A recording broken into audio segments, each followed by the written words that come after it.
Comment reprendre le contrôle sur un homme distant? Comment renouer avec un homme distant? Mesdames, si vous avez envie de reprendre le contrôle sur un homme, sur une situation qui vous perturbe, vous êtes tombé sur la bonne vidéo parce que je vais vous partager des astuces qui fonctionnent naturellement et sans bavure. Des actions de challenge. Des actions puissantes qui vont vous permettre de faire réagir n'importe quel homme. Même si c'est un mâle alpha, un homme qui a trop d'ego, un homme qui a confiance en lui, un homme qui s'en fout. Bref. Peu importe la situation dans laquelle vous êtes, si vous utilisez ces actions, vous allez provoquer une réaction. Attention, il faudra faire la bonne action qui est adaptée à votre situation parce que je vais vous expliquer dans quel cas il faut les faire. Et dans quel cas, il y a quand même des choses à prendre en compte, sinon ça peut avoir un effet contraire sur votre situation. Alors vous avez sûrement rencontré cet homme. Il y a des attaches, il y a des sentiments qui sont nés, il y a l'envie de vivre quelque chose de fort. Mais vous sentez qu'il commence à moins vous respecter, à être moins investi, à d'une certaine façon vous prendre pour acquise. Et vous savez qu'aujourd'hui c'est une situation que vous devez absolument changer, sinon vous allez perdre cet homme. La première des réactions, c'est d'apprendre à dire non. Il faut comprendre qu'un homme n'est jamais habitué à entendre un « non » si vous avez prévu des choses à faire seul ou avec vos amis et que cet homme vous propose d'annuler enfin de passer plus de temps avec lui. Ou alors pour une sortie vous deux, dites le non. J'insiste.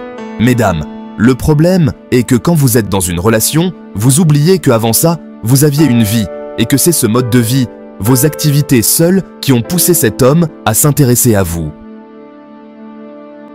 Étape numéro 1. Il faut que vous appreniez à dire non. Vous pouvez lui dire par exemple « Demain, je ne suis pas disponible, mais si tu veux ce week-end, oui, ou lundi prochain, je serai disponible. » Donc en gros, on va lui montrer qu'on n'est pas à sa disposition. Il faut vous mettre en priorité. Étape numéro 2. Vous devez apprendre à punir un homme. Si vous sentez qu'il est dans le contrôle, si vous sentez qu'il est moins investi, si vous sentez qu'il y a moins de respect de sa part, qu'il y a quelque chose de négatif, à l'instant T, vous devez apprendre à le punir. Cela revient à faire quoi? À faire une prise de distance. On ne répond pas à ces messages avant d'avoir fini de faire ce qui est devant nous. Il faut être occupé. Donc s'il vous envoie un message à midi pour savoir comment se passe votre journée, vous lui répondez le soir. Et s'il vous agresse en vous demandant pourquoi vous agissez ainsi? Mais pourquoi cette distance? Est-ce que vous lui boudez, etc. Vous allez simplement lui montrer que vous étiez occupé. Parce que pour faire réagir un homme, on doit lui montrer que vous êtes occupé, que vous avez une vie qui est positive, et surtout que vous n'avez pas votre téléphone dans vos mains. Et ça c'est très important. Voir son homme s'éloigner, c'est jamais facile. C'est une situation qui peut arriver à n'importe qui, à n'importe quel moment. Les raisons peuvent être multiples. Le stress du travail, des problèmes personnels ou même des malentendus non résolus. Le silence s'installe, la complicité s'effrite, les moments de partage deviennent rares et les discussions se font de plus en plus superficielles. On se retrouve à vivre côte à côte, mais sans vraiment être ensemble. C'est normal de vouloir comprendre et surtout de recoller les morceaux.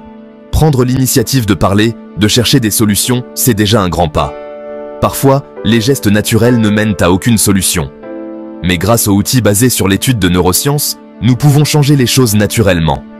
N'oubliez pas, chaque histoire est unique. Ce qui fonctionne pour un couple peut ne pas fonctionner pour un autre.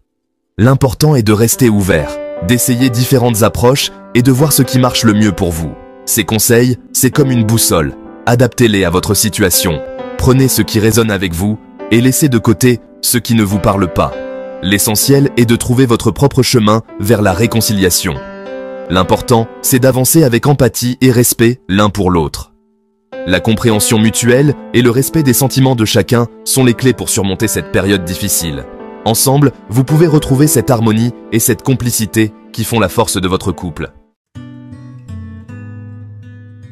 Avant de réagir, on prend une grande inspiration et on essaie de comprendre pourquoi il s'éloigne.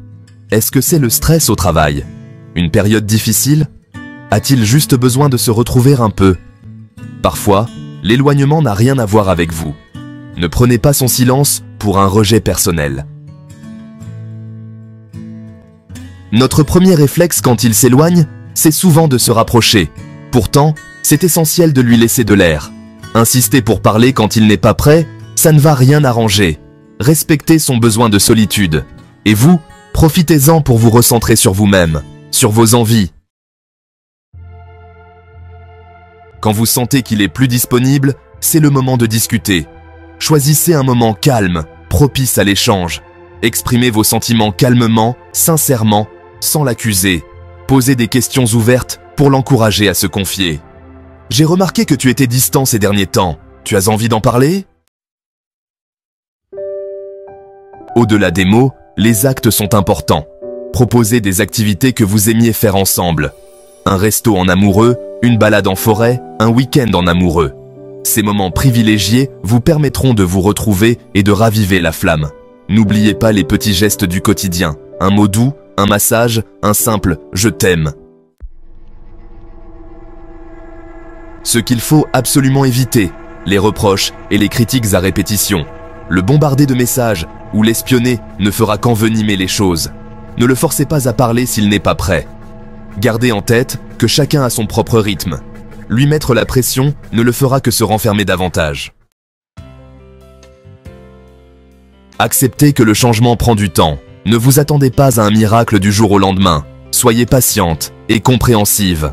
Montrez-lui que vous êtes là pour lui, sans le juger. Votre soutien et votre amour inconditionnel l'aideront à se sentir en confiance pour s'ouvrir à nouveau. Encouragez-le à exprimer ses besoins. S'il a besoin de passer du temps seul, de se consacrer à ses passions, respectez ça. Un homme qui s'affirme n'est pas un homme qui vous rejette. Au contraire, en reconnaissant ses besoins, il se sentira plus épanoui et plus apte à s'investir pleinement dans votre histoire. Profitez de cette période pour vous chouchouter. Consacrez-vous à vos passions, découvrez de nouveaux horizons, profitez de vos amis et de votre famille. En cultivant votre propre bonheur, vous deviendrez plus forte et plus attirante à ses yeux. L'indépendance, c'est un atout majeur en amour. Gardez toujours en tête que l'amour ne se commande pas. L'amour est une émotion libre et spontanée qui ne peut être dictée par la volonté ou la force. Il est important de comprendre que chaque individu a son propre chemin à suivre et ses propres sentiments à explorer. On ne peut pas forcer quelqu'un à nous aimer ou à rester avec nous. L'amour véritable ne peut fleurir que dans un environnement de liberté et de respect mutuel. Si quelqu'un choisit de partir, il est essentiel de respecter sa décision et de comprendre que cela fait partie de son propre voyage personnel. Acceptez qu'il puisse faire des choix différents des vôtres. Chacun a le droit de suivre son propre chemin et de prendre des décisions qui lui semblent justes. En acceptant cela, vous vous libérez du poids de vouloir tout contrôler et vous ouvrez la porte à de nouvelles possibilités et à de nouvelles rencontres. Lâchez prise sur ce que vous ne pouvez pas contrôler et concentrez-vous sur ce que vous pouvez changer. Votre propre bonheur et votre épanouissement personnel. En vous concentrant sur votre propre bien-être, vous devenez une personne plus épanouie et plus heureuse, ce qui attire naturellement des relations plus saines et plus équilibrées. Prenez le temps de vous redécouvrir, de vous reconnecter avec vos passions et vos intérêts. Faites des activités qui vous apportent de la joie et du contentement. Entourez-vous de personnes positives qui vous soutiennent et vous inspirent. En lâchant prise, vous permettez à la vie de vous surprendre et de vous offrir des expériences enrichissantes et inattendues. Retrouver la complicité perdue, ça demande du temps, de la patience et une volonté sincère de se reconnecter. Chaque relation traverse des hauts et des bas, et il est normal de ressentir parfois une certaine distance.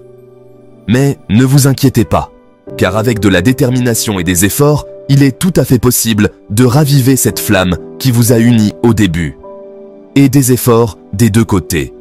En appliquant ces conseils, vous mettez toutes les chances de votre côté pour raviver la flamme. Commencez par passer du temps de qualité ensemble, loin des distractions quotidiennes. Planifiez des activités que vous aimez tous les deux, comme cuisiner un repas spécial, faire une randonnée ou même travailler sur un projet commun. Ces moments partagés renforcent les liens et créent de nouveaux souvenirs, et reconstruire une relation solide et épanouissante. N'oubliez jamais, la communication, l'écoute et le respect mutuel sont les piliers d'une relation saine et durable. Prenez le temps de vraiment écouter votre partenaire, de comprendre ses besoins et ses désirs. Exprimez vos sentiments ouvertement et honnêtement, sans crainte de jugement. La transparence et l'honnêteté sont essentielles pour bâtir une confiance mutuelle, et le respect mutuel sont les piliers d'une relation saine et durable.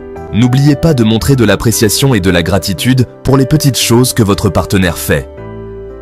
Les gestes simples, comme un sourire, un compliment ou un mot gentil, peuvent avoir un impact énorme sur la dynamique de votre relation. En fin de compte, c'est l'accumulation de ces petits moments de tendresse et d'attention qui fortifie et enrichit votre lien. Alors, prenez le temps, faites des efforts et regardez votre relation s'épanouir. Nous arrivons à la fin de la vidéo. Merci d'avoir regardé et si tu as aimé, n'oublie pas de t'abonner pour rejoindre la communauté.